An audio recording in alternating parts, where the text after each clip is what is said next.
Hi, welcome. Enjoy the content, subscribe, and turn on notifications. Caleb was 25 years old and carried 4 years of hard work as a plasterer on his shoulders. He started from absolute zero, taking any job that came his way, from small repairs in simple houses to more complex renovations in apartments. He was a determined young man who had learned the trade by watching YouTube videos and practicing in his own home until he achieved the level of perfection the market demanded. During those 4 years, Caleb had built a solid reputation in the area. His clients always recommended him to others, praising both the quality of his work and his punctuality and honesty. He was the kind of professional every homeowner wanted for their renovation. It was through one of these recommendations that Caleb ended up at Brooke's apartment. A previous client had given her his contact, saying he was the best plasterer in town and charged a fair price. Brooke had bought an old apartment that needed a complete renovation of the walls and ceiling. When Caleb rang the doorbell that Monday morning, Brooke opened the door wearing a simple floral dress and a warm smile that immediately caught his attention. She had wavy brown hair, expressive green eyes, and a genuine way of speaking that put Caleb at ease from the very first moment. "You must be Caleb. Come in, please. I want to show you what needs to be done," she said, leading him through the living room. The apartment was small but cozy, with furniture carefully arranged. Caleb did a full inspection, writing everything down in a small notebook he always carried. The job would be extensive, removing the old plaster, preparing the walls, applying joint compound, and finishing everything. It would take at least a week of intense work. "When can you start?" she asked, offering him a glass of cold water.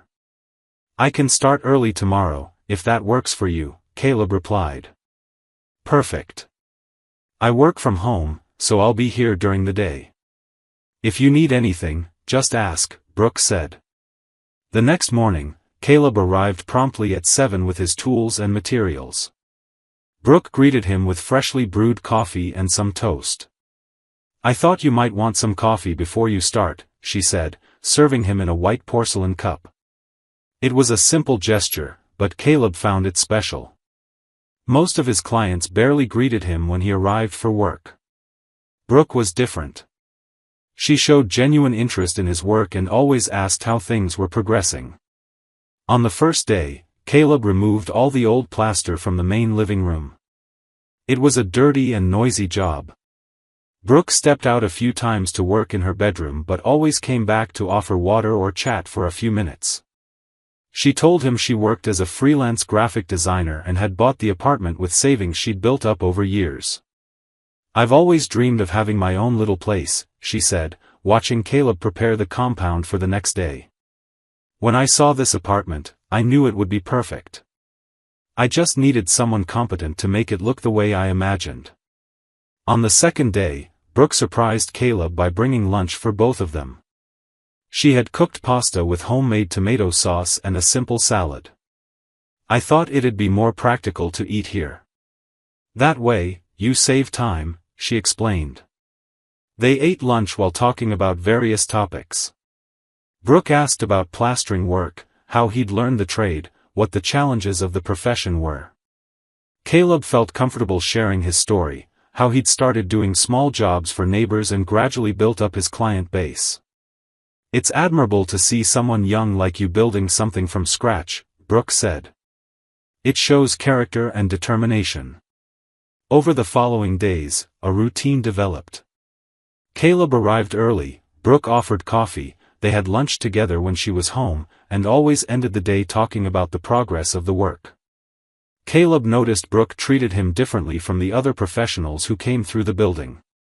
On the 5th day, while Caleb was applying the final coat of compound on the living room wall, Brooke came over to check the result. "It's looking amazing," she said, gently running her hand over the smooth wall. "You have a special talent for this." On the last day of work, Caleb was finishing up the final touches when Brooke approached him with a more serious expression. "Caleb, I want to ask you a question, and I want you to be honest with me," she said. "Do you have a girlfriend?" Brooke asked directly. The question caught Caleb off guard. He felt his face grow warm and took a few seconds to respond. "Yes, I do," he replied, trying to keep his voice steady. Brooke smiled and lowered her eyes. "What a shame," she said softly. "I was thinking of inviting you to dinner tonight, as a way to thank you for the wonderful job you've done." Caleb felt a mix of frustration and regret. Throughout that entire week, he had developed genuine feelings for Brooke, but he'd lied about having a girlfriend because he thought it would be inappropriate to show interest in a client. "Actually," Caleb said, gathering his courage, "I lied. I'm single. I thought it would be better to say I had a girlfriend to keep things professional." Brooke looked up and smiled broadly. "Then the dinner invitation still stands," she said. That night, they went to a small, cozy Italian restaurant downtown.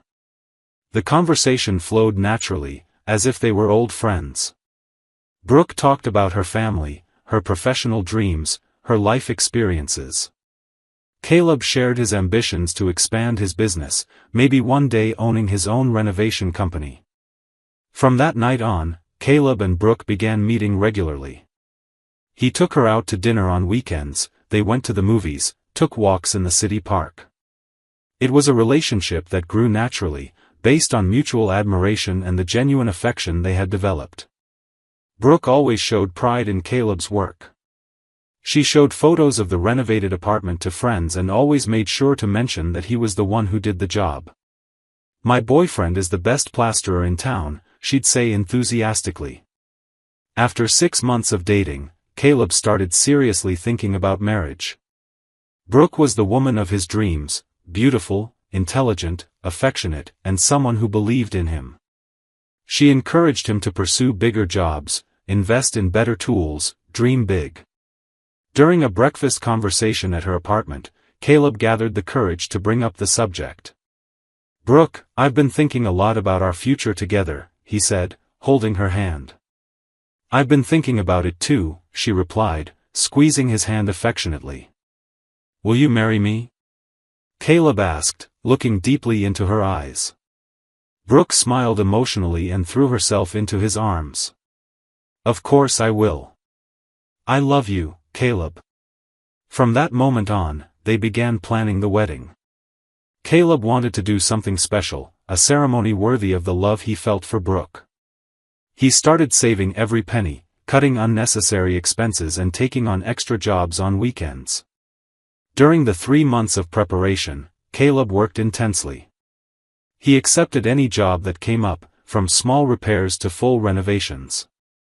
He came home exhausted every day, but always with a smile on his face, thinking about the wedding he was organizing. Brooke took care of the ceremony details. She chose the dress, arranged the decorations, set the dinner menu. Everything within the budget they had established together. She showed genuine enthusiasm for every little detail. A week before the wedding, Caleb decided to surprise Brooke with something special. He had saved extra money by taking on some jobs late at night and wanted to buy something that would show her how much he loved her. He went to a gift shop and chose a basket with expensive imported chocolates and 2 stuffed animals, a bear and a bear cub, representing the 2 of them. It was a Thursday afternoon when Caleb decided to bring the surprise to Brooke. He had finished a job early and thought it would be the perfect moment. He wanted to see the joy on her face when she received the gift. Caleb drove to Brooke's building with the basket on the passenger seat, mentally rehearsing what he would say when he handed her the gift. He was excited and eager to see her reaction. When he got to the door, Caleb noticed something strange. The door was slightly ajar, just resting shut, not locked as Brooke always kept it. He hesitated for a moment, thinking it was odd, but figured maybe she was expecting a delivery. Caleb gently pushed the door open and walked into the apartment, calling her name. "Brooke? It's me, Caleb. I brought you a surprise." He heard low voices coming from the direction of the bedroom. At first, he thought Brooke might be on a work video call. Caleb slowly walked through the living room, carrying the basket, heading toward the hallway. That's when he saw something that froze his blood. Through the slightly open bedroom door, Caleb saw Brooke passionately kissing a man he had never seen before. They were embracing, completely wrapped up in each other. Caleb's world collapsed in that moment. The gift basket nearly slipped from his hands. His first instinct was to storm into the room shouting, confront Brooke, demand explanations. His heart pounded so hard he was sure they could hear it. But something inside him made him stop. An inner voice told him to step back, think, act with intelligence instead of emotion. Caleb quietly pulled his phone from his pocket and took a photo of the scene through the crack in the door. The image came out perfectly, Brooke and the unknown man locked in an intimate kiss. After taking the photo, Caleb left the apartment as carefully as he had entered. He gently closed the door, walked down the stairs, and returned to his car. Only when he was inside the vehicle with the doors locked did he allow the full reality of what he'd seen to hit him. Sitting in the driver's seat, Caleb looked at the gift basket beside him and felt a mix of anger, pain, and disappointment he had never experienced before. The woman he loved, for whom he was investing all his savings into a wedding, was cheating on him 1 week before the ceremony. That night, Caleb barely slept. 1,000 thoughts raced through his mind. Should he confront Brooke immediately? Should he cancel the wedding? Should he pretend nothing had happened? The next morning, Brooke called him as she always did. "Good morning, love. How was your day yesterday?" "I missed you," she said in her usual sweet voice. Caleb responded normally, as if nothing had happened. "Good morning, sweetheart. My day was fine, I worked late. How was yours?" "Quiet, I worked from home all day." "I was excited thinking about our wedding," Brooke replied. The ease with which she lied impressed Caleb. Brooke talked about the wedding with the same enthusiasm as always, as if she were genuinely looking forward to marrying him. In the days that followed, Caleb maintained the normal routine. He and Brooke met to finalize wedding details, confirmed arrangements with vendors, made last-minute purchases. Brooke continued to show excitement and affection, giving no sign that anything was wrong. Caleb watched her every gesture, every word, trying to understand how someone could act so convincingly. Brooke kissed him with apparent passion, talked about plans for after the wedding, showed genuine anticipation for the big day. "I can't wait to be your wife," she said the night before the wedding. "I can't wait either," Caleb replied, kissing her gently. On that final night before the wedding, Caleb made a decision that would change everything. He had meticulously planned what he would do the next day. The ceremony would happen, but in a way Brooke could never have imagined. Caleb spent the night organizing the technical details of his plan. He had discreetly rented a projector and prepared everything so that, at the right moment, the truth would be revealed to all the guests. On Saturday morning, Caleb woke up with a strange calmness. It was his wedding day, but instead of the nervousness he should have felt, he felt determined and at peace with his decision. Arriving at the ceremony venue, Caleb greeted the guests who were already arriving. Relatives and friends from both sides, people who had made an effort to be present on what should have been one of the happiest days of his life. The pastor in charge of the ceremony briefly spoke with Caleb. "Are you nervous?" the pastor asked, noticing the groom's unusual calmness. "Actually, I'm very calm," Caleb replied. "I don't think I've ever been so sure about a decision in my life." When Brooke arrived, she was absolutely stunning. The simple but elegant white dress they had chosen together enhanced her natural beauty. She smiled radiantly, like a genuinely happy bride. The guests took their seats, the music began to play, and Brooke slowly walked down the aisle toward the altar where Caleb waited for her. She looked at him with eyes shining with emotion. When Brooke reached the altar, she whispered to Caleb, "You look handsome. I love you so much." Caleb smiled and replied, "You look beautiful too." The pastor began the ceremony with the traditional words about the meaning of marriage, the importance of commitment, the seriousness of the vows they were about to exchange. Then came the crucial moment. The pastor turned to Caleb with the question everyone expected, "Caleb, do you take Brooke to be your lawful wife, to love and to cherish, in sickness and in health, in joy and in sorrow, until death do you part? Caleb looked deeply into Brooke's eyes, which stared back at him with expectation and love. Silence filled the church. Everyone waited for the obvious answer, the yes that would seal their union. Caleb smiled gently at Brooke and said clearly and firmly, "I respond that." The silence that followed was deafening. Brooke blinked several times, as if she had misheard. The pastor looked confused. The guests murmured among themselves, trying to process what had just happened.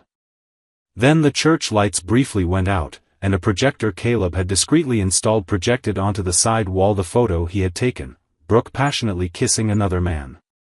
The reaction was immediate and intense.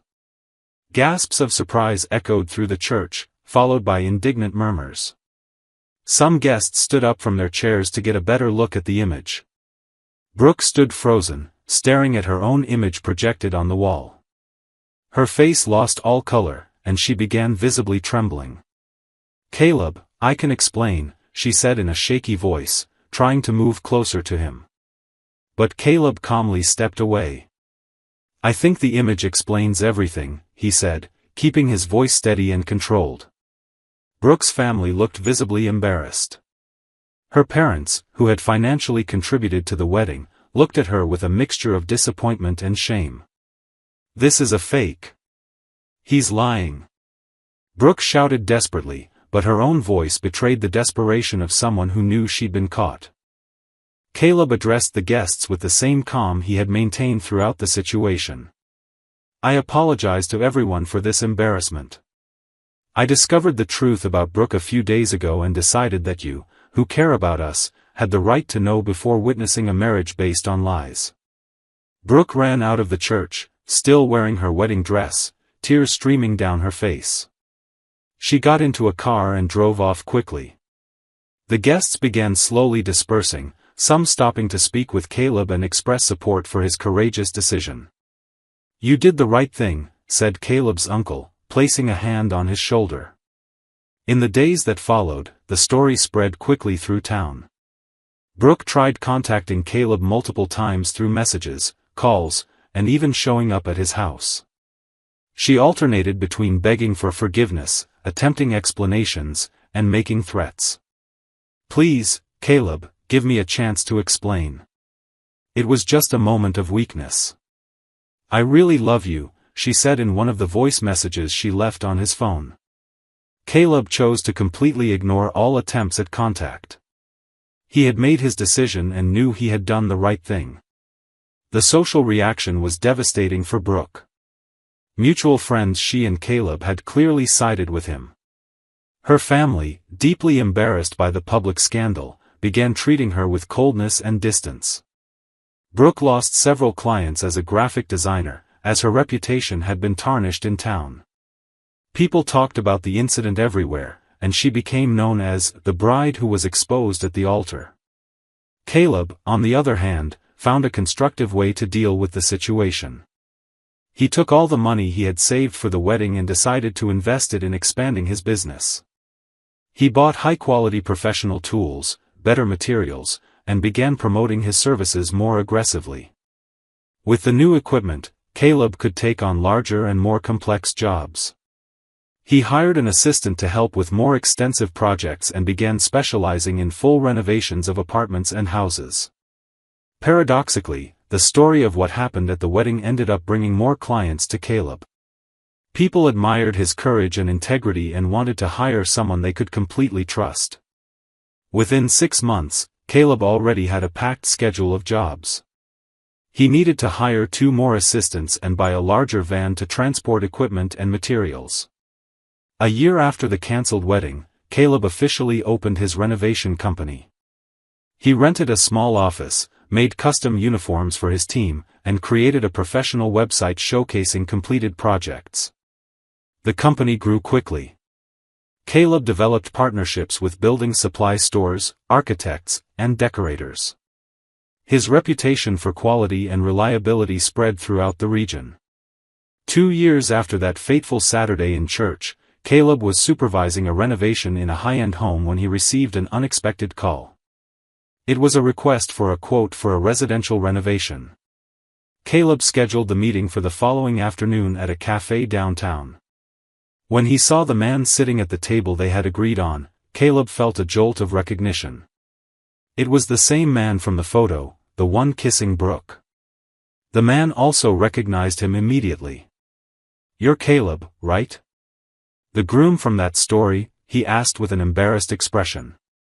Caleb sat down at the table, maintaining professional composure. "That's me." "And you must be Bradley, the guy in the photo," he replied calmly.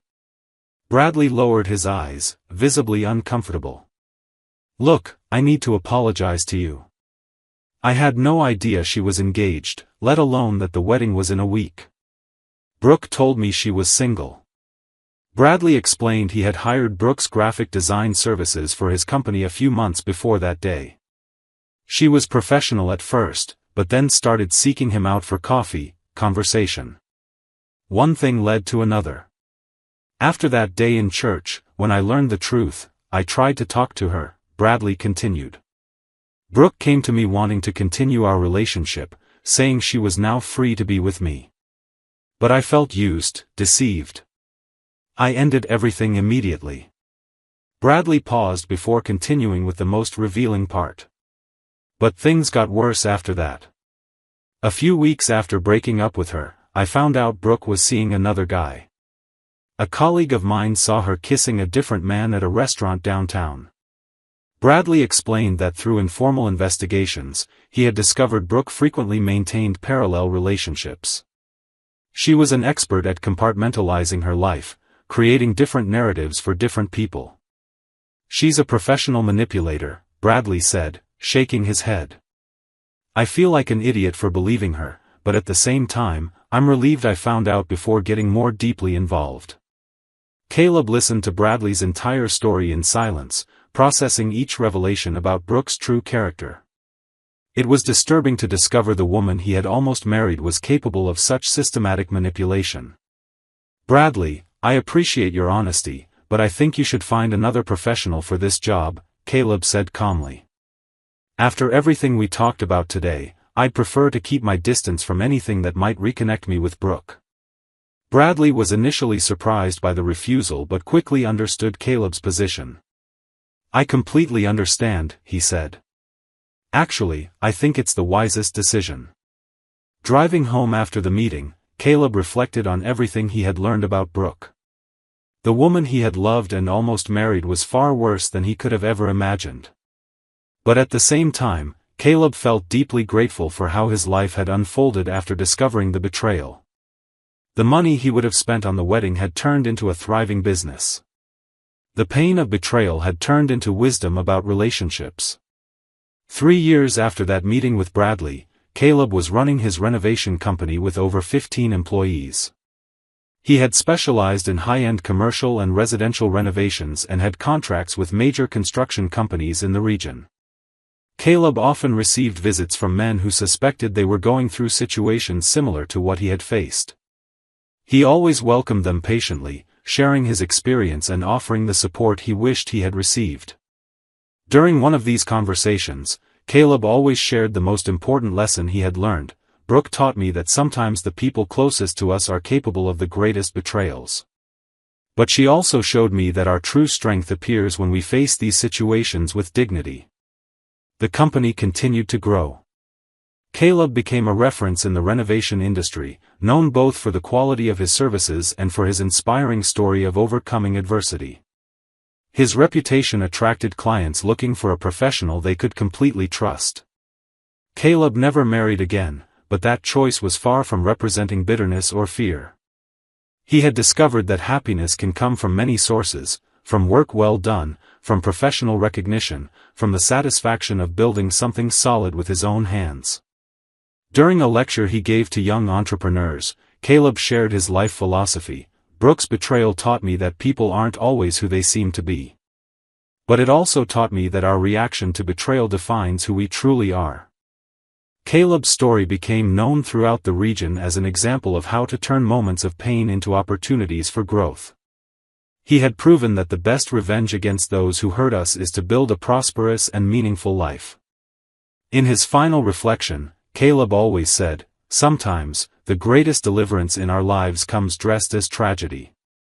Brooke saved me from a marriage built on lies and gave me the chance to discover my true strength.